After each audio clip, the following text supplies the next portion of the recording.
Hello, welcome back to the channel. Right, today the question is, and think about this question, are Uber now very slowly but very deliberately taking over the private hire taxi industry?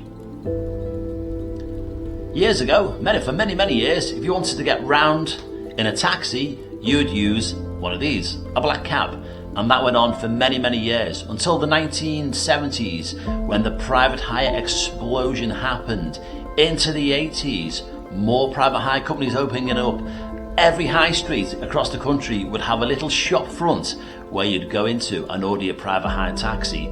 Then in the 90s, we had the explosion of data, when data started to be used, and the old-fashioned radio, where it was like your call signs, breaker, all got taken away, and we all started using data head systems, and that again completely changed the game, as well as the advent of the mobile phone. Then with the mobile phone, remember the old phones, text and talk, and that's all you could do? Then on came the internet, then on came the smartphone, and then 10 years ago the taxi trade changed completely and was upset and was smashed to pieces by the arrival of ride-hailing. Ride-hailing from San Francisco, changing the world. Uber was born in the UK.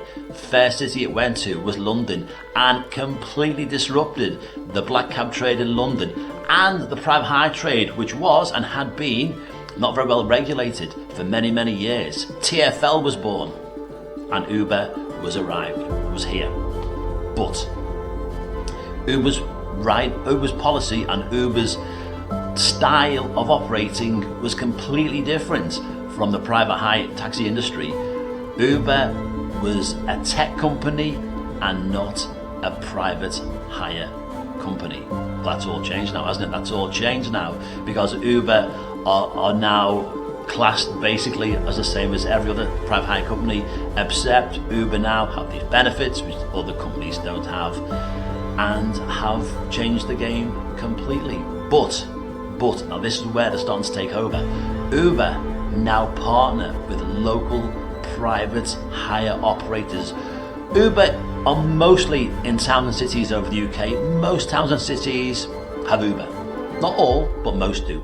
But where they're not in a town and city at the minute, they've now partnered with a scheme called Local Cab, which the local cab company hook up onto the Uber app, and the Uber app opens up. You open up your Uber app. If you can't get an Uber, you can get a local cab company. But think about this, because local cab companies charge a lot more than what Uber charge.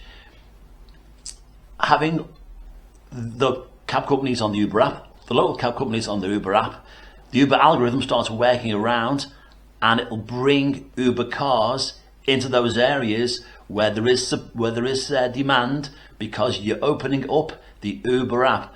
The more you open up the Uber app in an area, the more Uber cars gravitate to that area. And that's proved it in Warrington. Warrington in the northwest of England has got a very poor private hire taxi service. It is extremely poor. But Uber have started, people in Warrington have now started to open up the Uber app, and Uber has grown and grown and grown in an area where 6 years ago Uber didn't exist. Now, if you're in Warrington in the northwest, you can open up your Uber app and get an Uber like that. The local cab company are now massively suffering because Uber are now dominating the trade in Warrington. So if you're in Devon, if you're in the Highlands of Scotland, if you're in other parts of the country, Norwich, where Uber aren't really around, but people are open up their app time and time again, then Uber cars will start to gravitate to that area. Local cab companies are now on the app, so the algorithm in the app is moving around, and more cars will start pushing out to these areas, which means more people are going to be on the Uber app than the local company app, because most local companies now do have apps, but they're not that good, because Uber, of course, is backed by Google, massively backed by Google. The Uber app, seamless, always works, never breaks down, and all is in real time, where the local company apps are cheaply made and they're not that reliable. The tracking on it isn't that reliable. Sometimes you can't pay on the app, on a local cab company app. It's not that reliable. So Uber has got the mark on everybody else in that respect. So local companies, and they're happy to partner with Uber to give more work and more customers onto the app. The local drivers are happy because they're thinking they're going to get lots more work from Uber customers. But an Uber customer, when they see the prices, UberX, Uber XL or local cab, the prices are massively different.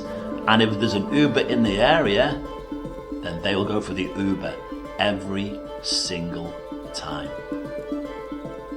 So partnering with local companies is great for Uber, but not so great for the local company.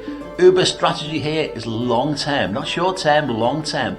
The more people who get on the Uber app, the better for them. The more people who turn away from the local company to Uber is better for them. The local companies now are on the Uber app, so more people are going to go through the Uber app and not go through the local company app, and that's Uber's overall strategy. They want everybody using cabs, or even private hire cabs, on the Uber app. There's other apps as well, of course there's other apps, but they don't partner with local companies. Uber are going in with the local company with the promise of getting more and more customers on the app. And these drivers, Uber want to come off the local company and onto the Uber app. So eventually Uber will be dominating the whole private hire industry. Again, like I said last time, love them or loathe them, Uber are very, very clever. They're very, very clever at marketing. They're very, very clever at recruiting customers. The customer base, massive Uber now, it's massive, massive, massive, and growing all the time. They are very, very clever. And I work for Uber, but Uber don't employ me to do these videos. These are what I see happening in front of us. Partnering with local companies is making Uber bigger and bigger and bigger and bigger and bigger. Some drivers don't like it. Some drivers will never like Uber. Some drivers will never like Uber, and they will stay with the local companies, and that is absolutely fine. But Uber are here and growing and growing and growing. What do you think? What do you think?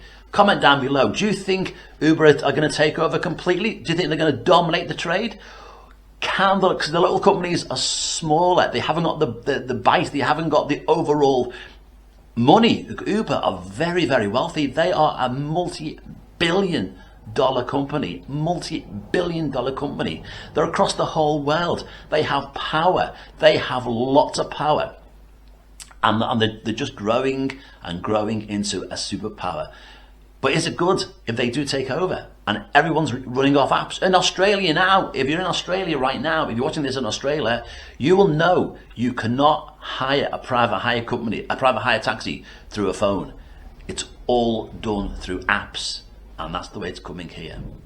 Thanks for watching, and we'll see you on the next one. Next video coming up next week, we are talking to Lee about going from a bus driver to a taxi driver.